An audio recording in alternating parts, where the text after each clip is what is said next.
today by Andy Tudor, Managing Director of Nexus Minerals. Andy, thanks for your time. Thank you. Thanks for having me. Your key project is in the eastern goldfields of Western Australia. Can you tell us a little bit about it? Sure. Look, we've been exploring a project called Walbrook, and it's in the eastern goldfields, as you said, about 2.5 hours north of Kalgoorlie, north of Carosue Dam, now with Northern Star, ex-Saracen. And we've been involved with the tenement for about 4 years now. The tenement package we took off Saracen at the time. It was a very interesting project. A lot of the geology was what we're looking for. I mean, a lot of the work that I do as an exploration geologist, it's all about the rocks. If we're not in the right rocks, you might as well be on the moon. So I'd highlighted this package that looked particularly interesting. Spoke to Saracen at the time. No work had been done on it, and yet it was in amongst multi-million ounce gold deposits of theirs. They weren't exploring, so we've had that project now for about 4 years. And I suppose opportunity and a weakness was no work had been done. So you're in amongst all of these, really big projects with no drilling, nothing. So we really had to start from scratch. So all of the usual, walking the ground, structural work, geological mapping, air core sampling, right the way through to RC, and that's kind of where we are today. So had a big year last year. We worked very hard and had the drill rig turning for most of the year there. We drilled something like 99 RC holes into this Crusader prospect, which is part of the broader Walbrook, and got 91 all grade and width hits because we'd really honed that in. So it was almost 4 years hard work culminated in last year's drilling.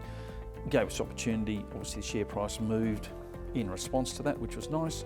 Raised ourselves nearly $10 million and ended the year very successfully with that in the kitty, ready to go again this year. So it was a really transformational year last year, and this year the big difference is, we start the year with $10 million and the rig's turning all year. So instead of us being able to do it campaign style, we're now funded, like a lot of juniors are, to be able to do it purely on a geological basis and explore meaningfully all year. So we've got an RC rig and a diamond rig that'll either alternate or work together, whatever works with the drilling contractor. We've just released the first diamond result from Crusader, which was fantastic. I mean, it was 9 metres at 4.5 grams, including 3 metres at over 11. And more importantly, it was the deepest hole that had been drilled prior to us this year, at a couple of 240 metres, and we intersected the mineralisation exactly where we wanted it to. So we've drilled a deeper hole underneath that, which is just finished, and we're waiting for the results for it. And then that'll sort of inform our RC program, which is coming up now. So the next sort of 6,000 metres of RC will follow on from that. So it's just moving the whole project forward, but it's getting to that sort of real numbers game now, which is interesting. Pick the project up on a geological theory. What do you know now about the project that you thought you knew or hoped you knew back when you picked it up?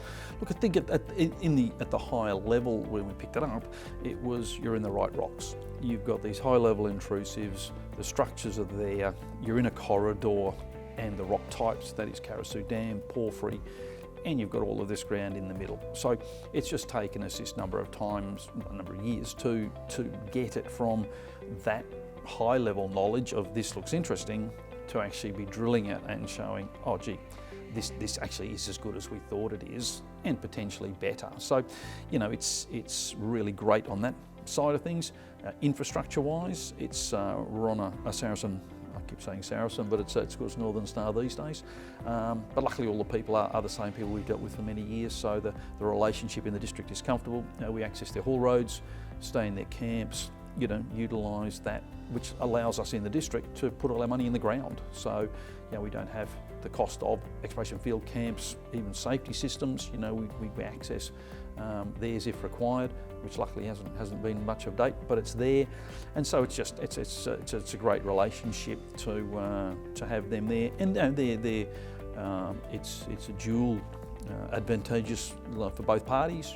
We do a lot of work with them and show them what the results we've got, and we get access to their work as well, which is nice. So we just get together as geos and really have a good look at the district, as it's great for all parties. So it works well. Where to from here for this particular project? This year's almost a it's a big RC diamond year, so we've got 12,000 metres of RC planned, a couple of thousand metres of diamond, and then we'll literally look at how do we sort of tie it together numbers wise at the end of the year.